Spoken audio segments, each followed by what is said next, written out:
Well, here we go again. Shelves are empty of toilet paper, again. Government officials are talking lockdowns, again. We're all dreading what happens next, again. And in the middle of all that is this ongoing collision of what has to happen to keep us safe in the midst of a pandemic versus the fundamental rights that are guaranteed us in the First Amendment. Hi, I'm Stuart Shepard, and you're watching First Liberty Live. And our guest today is Ann Bradley. She is a rare expert who can give us a clear perspective on this from both an economic and a biblical perspective. She's the George and Sally Mayer Fellow for Economic Education and the Academic Director at the Fund for American Studies, and we're grateful to have her here today. Hi, Ann.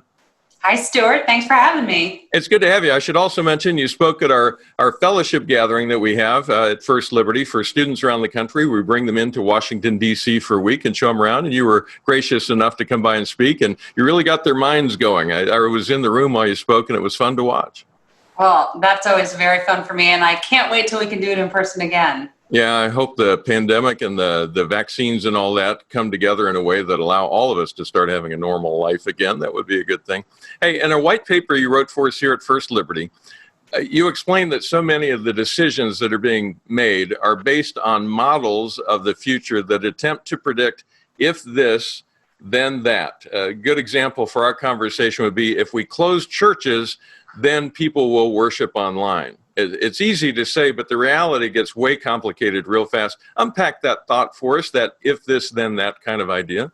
Absolutely. And so this is kind of the conflict, I guess, between economists and how we think about policy and scientists and how they think about the virus. And of course, in a pandemic, you need both of those groups of people working together, not in conflict, and of course, many more. And so I think it's just different points of view, but scientists approach their models in that very way. They're testing. If this happens, what is the outcome? And when we can do that in a laboratory, we can learn things, and that's very important. And so we can use those findings to certainly inform what we should do as we live through the COVID-19 pandemic. I think the problem with some of the scientific models that have been used and have been very influential for policymakers is that kind of we assume that people can be kind of robotically plugged into this algorithm or into this model. And we can say, like you mentioned, if we close churches, if we make people order their restaurant food to go and make them take it home, then they're going to be safer. Some of those assumptions perhaps might be true, but I think the problem is that each individual is unique, and each individual has different risk preferences and different risk tolerances, and that's not all bad all the time. The problem with living in a pandemic from an economic perspective, but of course this spills over into policy, is that this is kind of an externality problem. So for economists, what we mean by that is there's spillover costs. So what you do might affect me if I'm your neighbor, if I'm your aunt, or if I'm your cousin, right? And we don't have a good way to monitor how other people are behaving. And so this leaves a lot of uncertainty with what are my neighbors doing and should I trust people? And so I think lockdowns that say, churches are non-essential, we're just going to close them, it's a way to keep people safe, that only works if it does, in fact, keep people home, right? And church isn't the only place people go. So, then you kind of ask the question, well, what else do we need to lock down? And do lockdowns really stop the spread of the virus? And so I think the problem with some of these scientific models is they've assumed that we can just tell people what to do and that they're going to do it and that that's going to be effective. And I think there's some real questions about that. And then, of course, as an economist, I would say we need to look at the costs of that. We can't just do benefit analysis and say, well, lockdowns make people safe. Even if that was true, there's a very high cost to our civil liberties that we have to be very thoughtful about. And there's a thought there that you stated early on in your answer, and that's this, that the people who are expert at viruses and pandemics are leading the conversation here because their first priority is how do we keep people safe in the face of this? And they have a sense, I think, it's not like they're blind to the idea that there are consequences to the choices we make, but that doesn't make them expert at applying restrictions and regulations to a nation full of people and predicting, as you just mentioned, how they're going to react to that. Unpack that a bit for us. How do we find that balance between people who are expert at disease and people who at least have some expertise in social economics?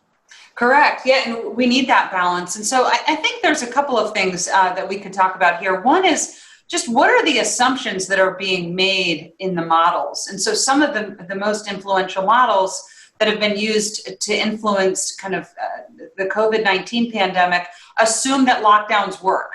So, a scientific model, an economic model, they are only as good as the model creators, right? So they're only as good as the assumptions upon which they are founded. And so it's not clear to me that is a ubiquitous assumption we should make in our models, that lockdowns work. And if we can look across the world, there's lots of countries who have gone into lockdown. They've thought that they've had some success. New Zealand is an example. And then, as soon as the lockdown is lifted, you have this kind of out of control spiral. So the social economics that you mentioned is really important. And here's the fundamental point to me that I think scientists need to just have more conversations with economists and policymakers about, which is that human beings are social.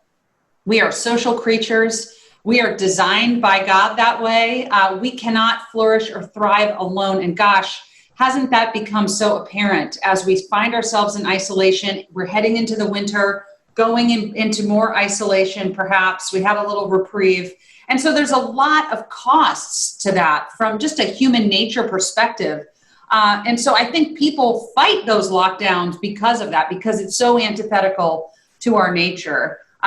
So, kind of balancing, how do we learn from science about how to stop the spread of the virus? And that's not really all we should care about. It's how to help people who get it become better. And I think that's what we're looking at right now with vaccines and with treatments and different types of drug protocols. We're going to have to live with this virus probably forever, just like we live with the common cold and like we live with the flu and we live with other viruses. So the key is medical intervention. I think what lockdowns focus on is just how do we stop it? And, at the beginning, it was about flattening the curve so we didn't overload hospitals. And you can understand that, right? The hospitals have a limited capacity.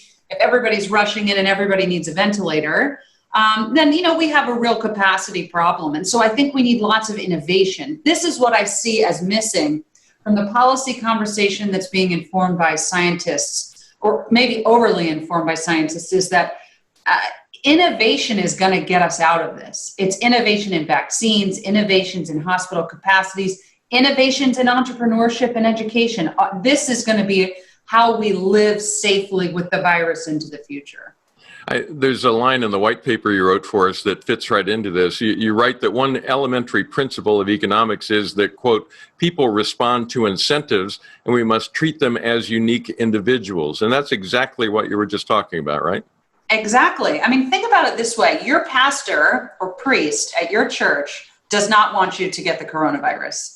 That person does not want to get the coronavirus. That person does not want to host an event that will lead to kind of super spreading of the virus. And so I think those incentives are really powerful. What we need to allow pastors to do, what we need to allow nonprofits and charities to do, because we still need those to function so deeply, we need that, was we need to allow them to innovate. We need to allow entrepreneurs, instead of saying you have to stay open and you have to stay closed, to rather say, let's get out of the way and let you figure out how to safely operate. And I think that, again, that's the solution. And people respond powerfully to the incentives of profit, right? So when we think about how firms can respond here, they don't want to go out of business. They also don't want to spread the virus. So the incentives in some ways are already naturally aligned for them to figure out really workable solutions. One aspect of this that fascinates me, because I've been following policy for many, many years now, is, and it doesn't matter who the decision maker is, there are decision points all along the way in this kind of situation, and they're dealing with real-time data coming at them, and they're offered an array of choices to choose from, and they make decisions, and they have to, because that's what leadership does. You make choices in real time with what's in front of you. But then it becomes a sporting event for the media to say, well, you should have acted sooner or later, or you should have done more or less, or what you did really impacted this group of people worse than that group of people, et cetera, which ignores the fact that these aren't black and white decisions. There's not right and wrong. It's not a true-false exam. It's just now or later, more or less, and trying to balance the impact either way. When you see those reports, what goes through your mind? How do you take those in?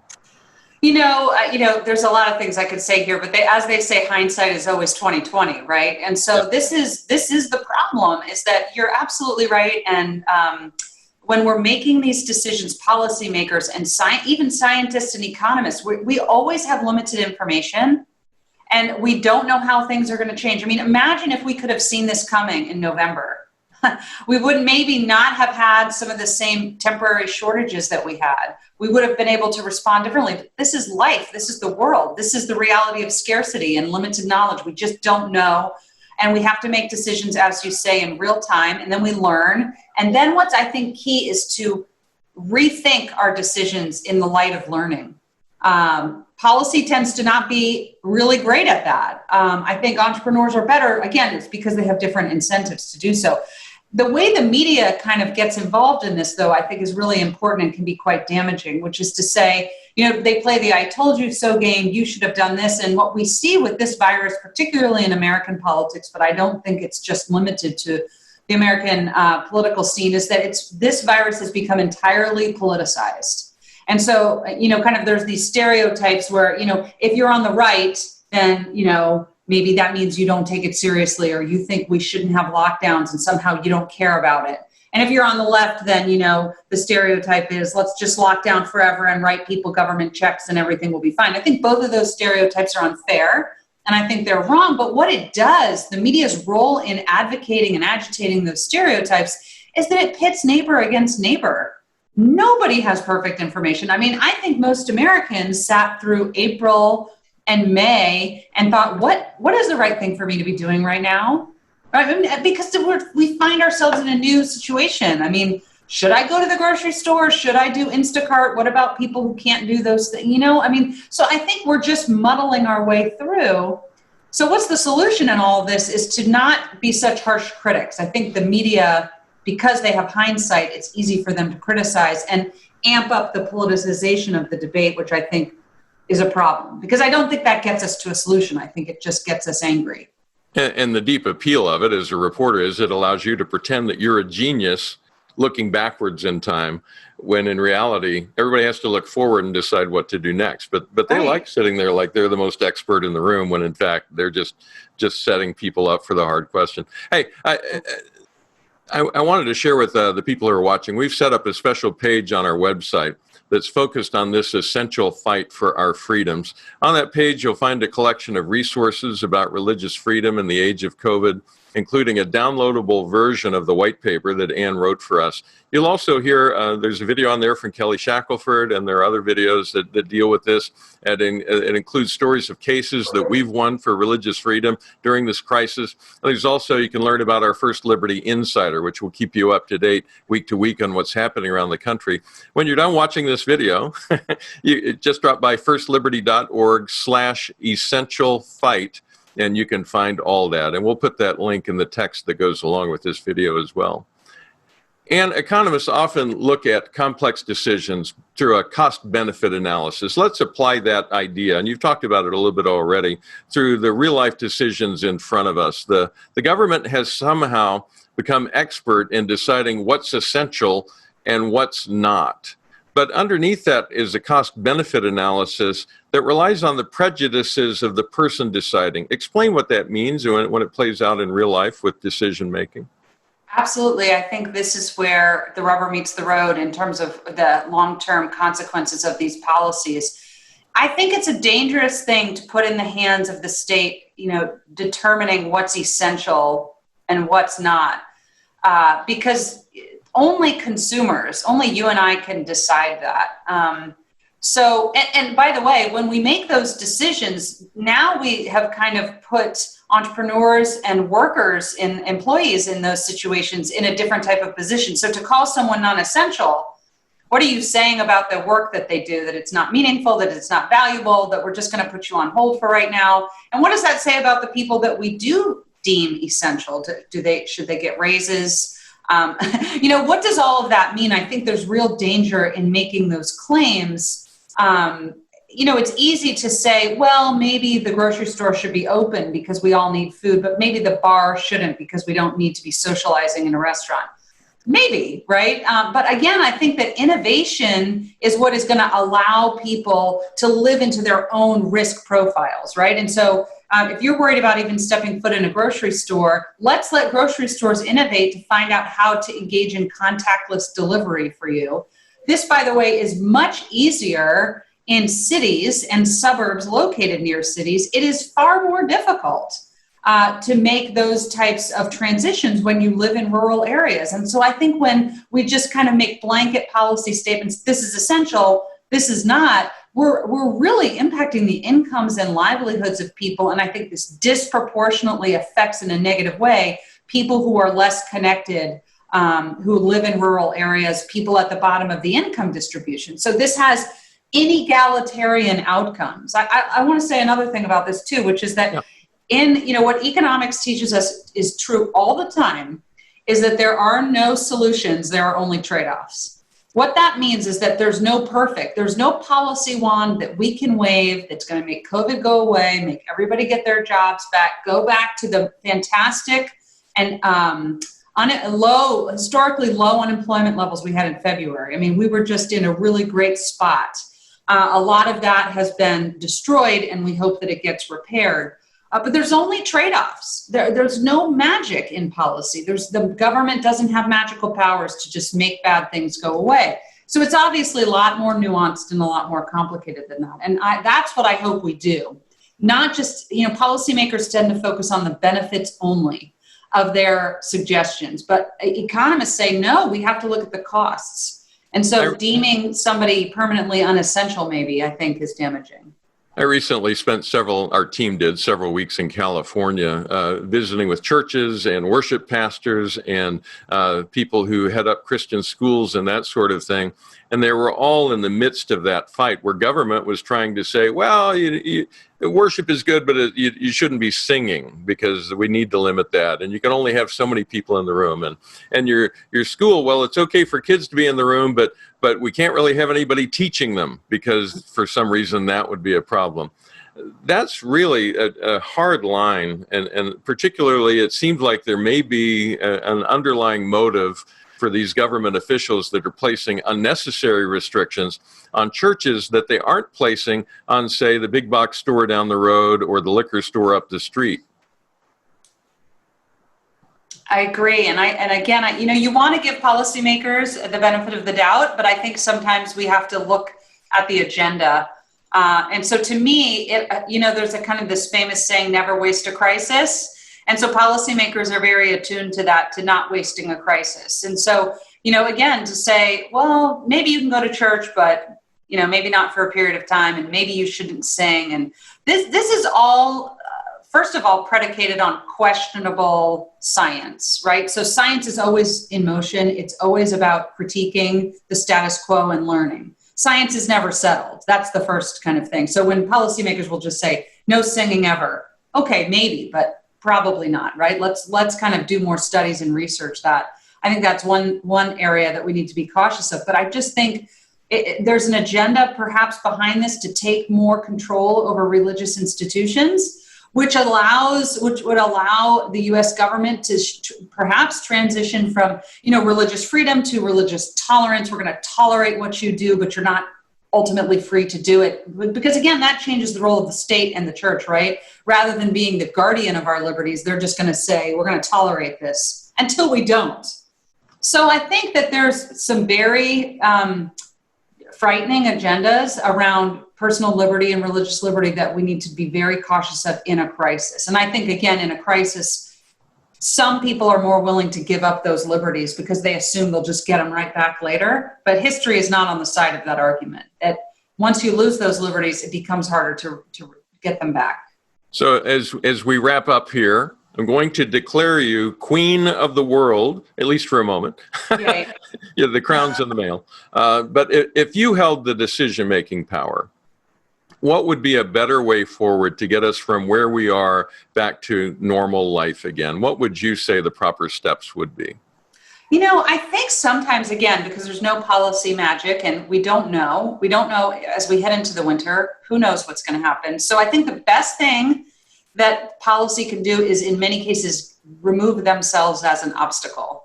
So we've seen some of that and it's been encouraging. We've seen the rolling back of certain types of regulations, the acceleration of vaccines. And, the FDA has just such a lethargic and bureaucratic approval process. It takes years and years and billions of dollars to bring life-saving drugs and medical devices to market. Let's make that go away. And we've seen some of that, right? We've seen kind of the rolling back of certain types of HIPAA regulations that allow telehealth to happen. We've seen that entrepreneurs having relaxed regulations to allow them, especially restaurants, to engage in to-go and curbside. So this is a relaxing of, kind of food regulations and safety regulations. It's not that we don't want people to be safe, but again, the economist question is safety at what cost? And so I think just letting businesses find creative solutions. I think advising on new science, just saying, hey, this is out there, right? We're going to have to socially distance for a long time, I think. So that's, I think, where we need innovation. Let's get kids back in school and find creative ways for them to learn while they're 6 feet apart. It can be done. I mean, my kids are in private school and I can tell you it can be done. But you have to have the incentives and you have to have the political will. And so that's what I think policy can do is, yes, listen to scientists, but also listen to economists and get out of the way. And let people figure it out. Perfect. Ann Bradley, thank you for sharing your insights with us. Very helpful. Thank you for having me. It's always fun to do this. That's good. I really appreciate your insights. I learned stuff today, which is always a good sign. Hey, if this conversation resonates with you, you'll definitely want to visit our Essential Fight webpage. It's at firstliberty.org/essentialfight. It's important information we wanted to make readily accessible to you. There's a collection of videos that deal with our religious freedom during the pandemic, including some of the video we shot in California recently, talking to people there who are on the front lines of this, the faces, cases, and places that are happening there. You can read about the cases First Liberty has been winning to protect our freedoms. You can learn more about our First Liberty Insider, which will keep you up to date on what's happening around the country. And there's a downloadable white paper that Dr. Bradley wrote for us on this topic that goes into greater detail. It's a good read. I can recommend it. Just drop by firstliberty.org/essential fight. And just a final thank you to those of you who are watching this. We appreciate your being interested in these issues. And if they resonate with you, we invite you to support the work we do here at First Liberty. We can make sure that the things you want done out there are getting done. Just go to firstliberty.org and you can support us there. And thanks again. Thank you, Stuart.